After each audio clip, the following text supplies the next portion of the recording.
Hey everybody, it's Friday morning. Wish you a great end of the week. Hope you have a really fantastic weekend. We come to a particularly tragic part in the book of 1 Samuel today, and it's typical of human nature on two accounts, and one certainly sort of emphasizes one of the principles that God has placed way back in the Garden of Eden. The first thing is how low can we go?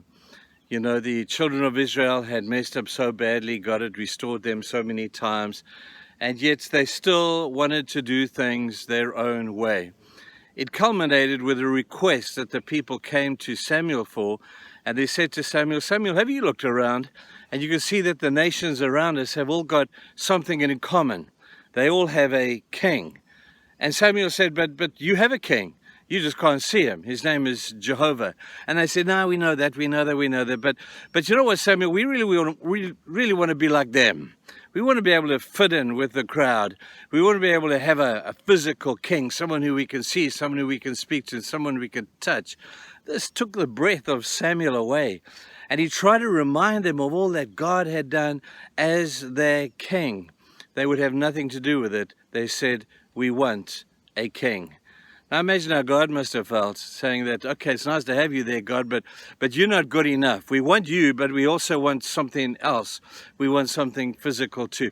Isn't that typical of human nature? We want the best of who God is, but we still want the best of who we are, or what we think is the best of who we are. I'm going to tell you, people, never the twain shall meet. We either have God, and God in all his fullness, and God in everything who he is, or we have ourselves. This cry of human nature to be the king of our own castle, to be the one who dominates, who calls and the shots at our lives, is something that human nature has been doing forever. It also illustrates an incredible principle of who God is. You know, God is God. He could do things his way. He could force us to do his will.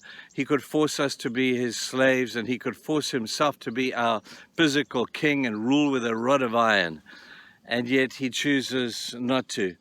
You see, God has given to each one of us the freedom of will, and he will never violate your freedom of choice. Your choices are your choices. And although you make your choices, and when you make bad choices, you break the heart of God, and you break yourself against the laws of God because they cannot be broken. And God's heart is broken when you say, man, I'm the king. I'm the choice. I'm the choice maker in my life, and I want to be my own king. Or even worse than that, sometimes we look around and say, well, let's make that guy my king. I'll follow him. I'll imitate him. I'll do what he does. And when he does, we think he was just a physical human being, just like me. And so there are so many different dynamics going on within our human nature, each one crying out, I want to be my own king.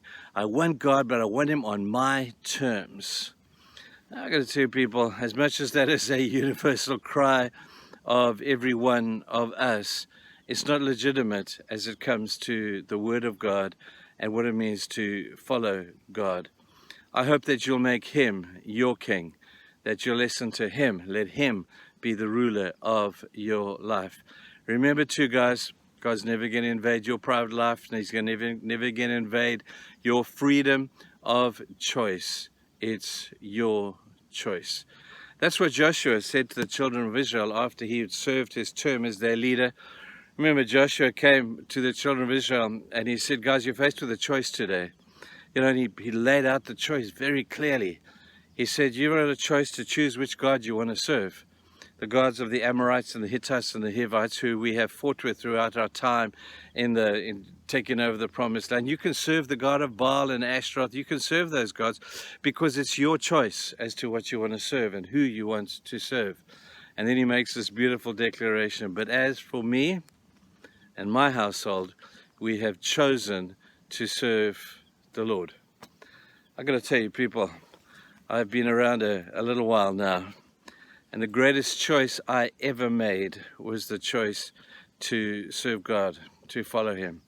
I admit totally I have not done it perfectly, and I wish there's aspects of it that I could do again, because this time I would do them so much better. But the choice to make Jesus your king is the greatest choice that you could make. Unfortunately, I can't make it for you. God won't make it for you. you're going to have to make it for yourself. So as you go into this weekend, think about it. Evaluate, who's the king of my life? Who's ruling me right now? Is it me ruling myself? Am I sitting on the throne of my life? If you are, then that's probably a complete reason why there could be chaos in your life, because you're a useless king. You're a selfish king. You're doing your own thing, king. But put God on the throne of your life doesn't guarantee a perfect life, but it does guarantee to a certain extent great order, great principles, and a great way to live. I hope you make him king if he's not king already. Have a fantastic day, people, and we'll see you in church on Sunday. Have a wonderful weekend. Bye.